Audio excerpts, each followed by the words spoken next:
الذي رفع السماوات بغير عمد ترونها ثم استوى على العرش وسخر الشمس والقمر كل يجري لأجل مسمى يدبر الأمر يفصل الآيات لعلكم بلقاء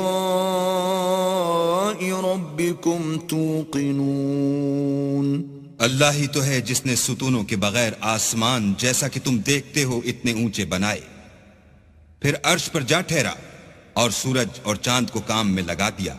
हर एक मियाद मुअय्यन तक गर्दिश कर रहा है। वही दुनिया के कामों का इंतजाम करता है। इस तरह वो अपनी आयतें खोल खोल कर बयान करता है ताकि तुम अपने परवरदिगार के रूबरू जाने का यकीन करो।